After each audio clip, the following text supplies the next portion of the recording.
Cerca de 350 mil passageiros são impactados no primeiro dia de greve da New Jersey Transit. Na Flórida, a ICE aplica multa milionária em imigrante ilegal após ordem de deportação de 20 anos. No Brasil, o primeiro caso de gripe aviária é registrado em granja comercial. E tem ainda as notícias internacionais. O Brasil News começa agora.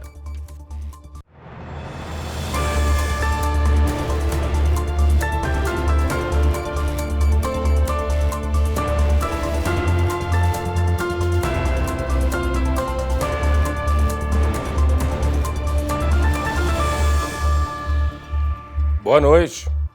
O primeiro dia de greve dos engenheiros da New Jersey Transit causou transtornos e impactou cerca de 350 mil passageiros nesta sexta-feira. Muita gente foi pega de surpresa e enfrentou dificuldade para se deslocar de New Jersey para Nova York.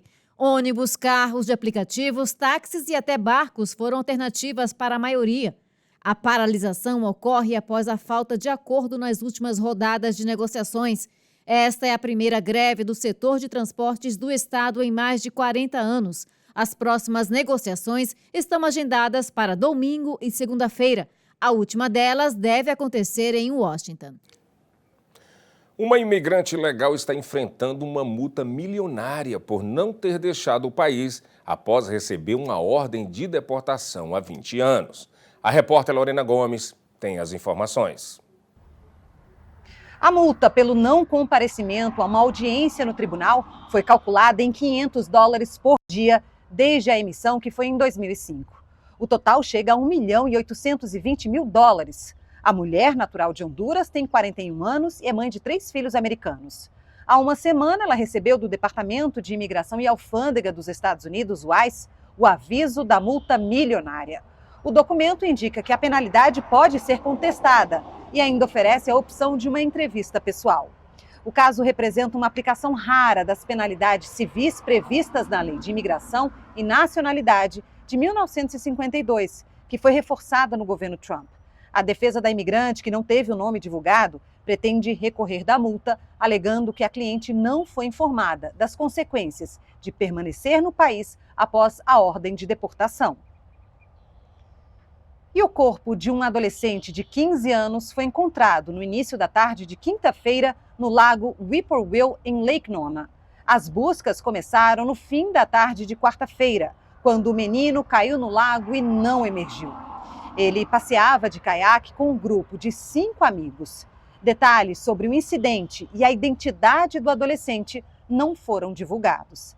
A área chegou a ficar isolada enquanto os investigadores buscavam o corpo e tentavam entender o que aconteceu. O caso chocou os moradores da região. A Superintendência das Escolas Públicas do Condado de Orange divulgou um comunicado expressando condolências e apoio à família. E a polícia segue investigando um tiroteio no qual uma bebê de 1 ano foi baleada. O fato aconteceu no estacionamento de um mercado em West Cocoa na terça-feira. Na ocasião, 3 homens armados desceram de um veículo e abriram fogo contra um adolescente de 17 anos que estava acompanhado da mãe e da bebê. Segundo a polícia, mais de 50 tiros foram disparados e um deles atingiu o quadril da criança. Ela foi socorrida para um hospital onde passou por uma cirurgia. O estado de saúde dela é estável. O adolescente, alvo dos disparos, também foi ferido e passou por atendimento médico. Depois de receber alta, ele foi detido por posse ilegal de arma de fogo. Detalhes e a motivação do crime ainda são investigados. A identidade dos suspeitos não foi divulgada. E o sargaço invadiu as praias da Flórida. Toneladas de algas marinhas foram vistas em várias áreas costeiras do estado. De acordo com a Universidade do Sul da Flórida, que rastreia a floração, até o mês de abril já foram mais de 30 milhões de toneladas métricas, o que corresponde a 40% a mais do que o recorde anterior, registrado em junho de 2022. Os meses de pico para a invasão do sargaço ainda estão por vir, junho e julho. O vasto manto marrom flutuante é benéfico para o oceano, mas nas praias, ao se acumular, produz um forte odor e pode ser prejudicial à medida que apodrece e hospeda organismos que podem irritar a pele. A Comissão de Conservação de Peixes e Vida Selvagem da Flórida e o Departamento de Proteção Ambiental monitoram a situação. E uma motorista de Uber é flagrada apontando uma arma para uma passageira. A ação foi gravada por uma das passageiras, a rapper Chrissy Sellis. Ela e a amiga discutiam com a motorista de aplicativo sobre as direções que ela deveria tomar. A situação saiu do controle depois que as passageiras disseram que os olhos da motorista pareciam vidrados. Ela não gostou e sacou uma arma, apontando para as mulheres e ordenando que elas saíssem do veículo. O vídeo viralizou e a motorista foi removida da plataforma Uber. As diretrizes da empresa proíbem que os motoristas portem arma de fogo. A polícia investiga o caso, que aconteceu no início da semana. As temperaturas em partes do Texas já atingiram níveis recordes. E isso semana antes do início do verão. A onda de calor fez os termômetros dispararem na tarde de quarta-feira. Em Austin, a temperatura atingiu 99 graus Fahrenheit, batendo o recorde diário de 2003 de 96 graus, de acordo com o Serviço Nacional de Meteorologia. Este professor de universidade diz que vários fatores contribuíram para as temperaturas excepcionalmente elevadas. And there is a low pressure system east of us, a low pressure system west of us. So we have this beautiful high pressure dome which is giving us brilliant blue skies, but it is also a way that all the radiation, the heat is coming our way. And we have a ground surface which is dry because of the drought, and it is already heating up quite a bit. And then we have the winds coming from south, which is like having a heater turned towards you when you actually want something cooler your way. Na prática, para aguentar todo esse calorão, o jeito é buscar alternativas. It is super hot. Yeah, it's a little early for it. You know, we usually get these temperatures in June, July, and August, not in May, beginning of May even. It's a lot. A seguir, adolescente brasileiro aparece na lista dos 100 mais inteligentes do mundo. Fala pessoal, tudo bom? E tem ainda Aqui é o Caio Tempone, as e hoje notícias eu vou internacionais. compartilhar uma notícia muito legal com Até vocês. já. Eu tô muito feliz porque eu fui eleito uma das 100 crianças prodígios do mundo pelo Global Child Prodigy Awards.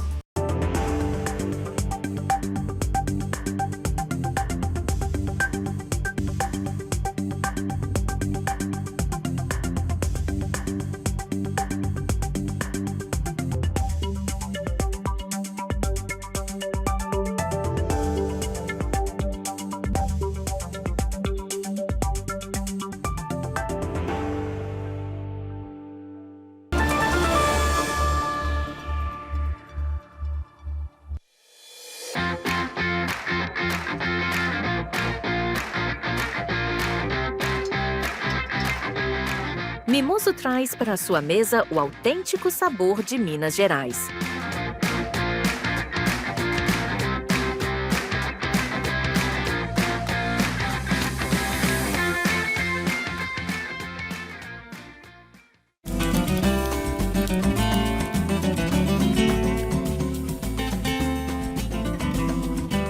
Transforme seu churrasco em uma experiência inesquecível com o mineiro.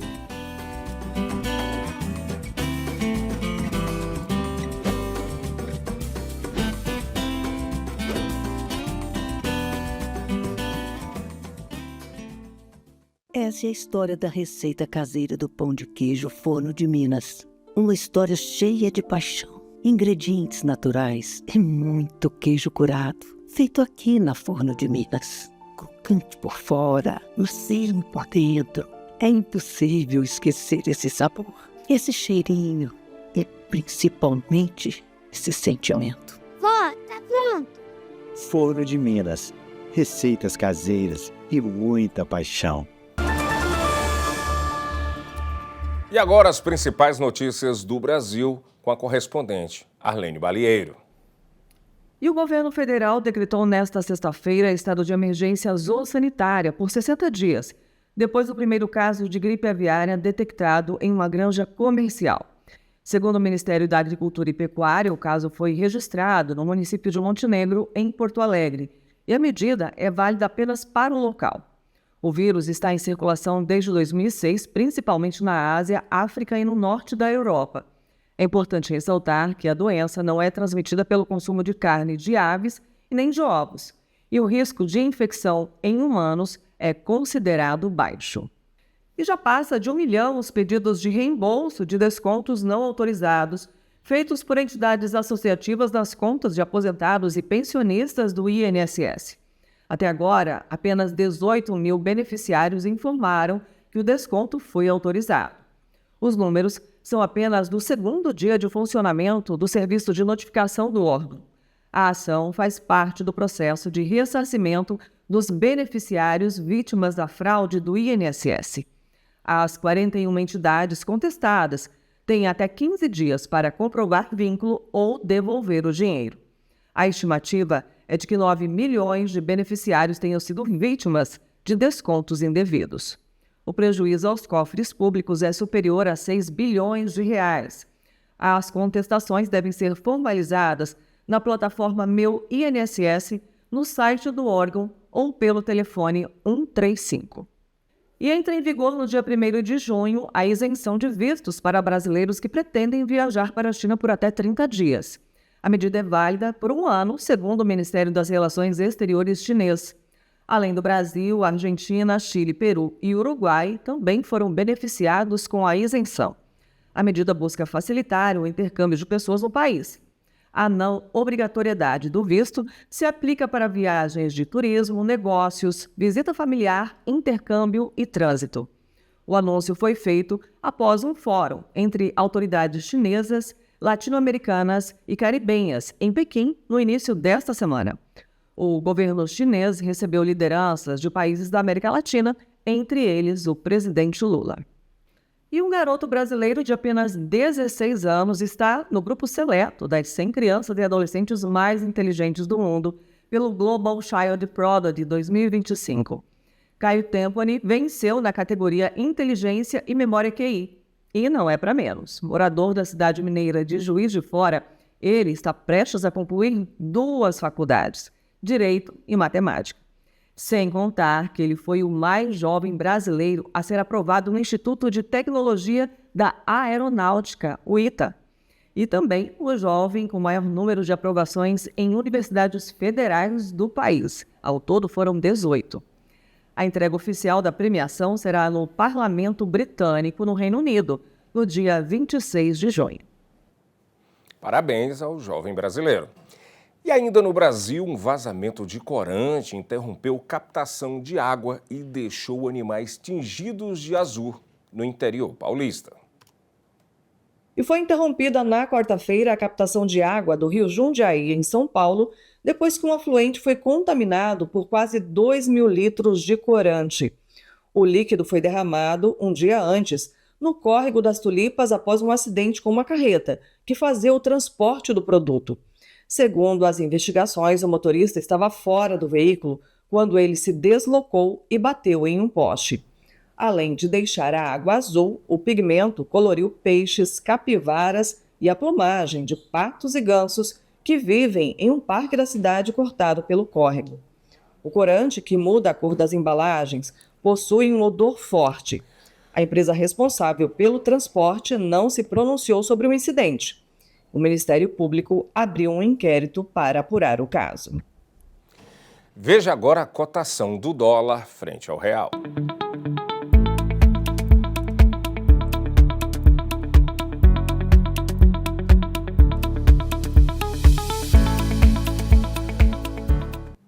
E agora você vai ver que na China já tem humanoide trabalhando quase 20 horas por dia. E essa jornada intensa serve para aprimorar tarefas como fazer sanduíches. A China tem investido em subsídios para alavancar ainda mais a produção de robôs humanoides. Neste laboratório de dados, nos arredores de Xangai, por exemplo, os robôs trabalham arduamente até 17 horas por dia. Eles estão em treinamento de funções como passar roupa, vestir-se e fazer sanduíches. We want to use general purpose robots to create unlimited productivity. Just imagine that one day in our own robot factory, our robots are assembly themselves. Humanoides chineses têm realizado feitos cada vez mais complexos, como dar saltos mortais e correr meias maratonas. Tudo isso acompanhado de perto pelo presidente Xi Jinping. Somente em 2024, 31 companhias chinesas apresentaram 36 modelos humanoides concorrentes. The way the Chinese government looks at it is that humanoid robotics can be the next EV industry, where by investing in the entire manufacturing supply chain, you can come up with a product that is better, cheaper, and globally exportable from China. Por outro lado, o aumento dos humanoides gera preocupação para a força de trabalho atual. Especialistas alertam que até 70% dos empregos de manufatura da China podem estar em risco. E esta edição do Brasil News termina aqui, mas você pode rever todas as notícias no nosso canal no YouTube. Boa noite e um ótimo fim de semana.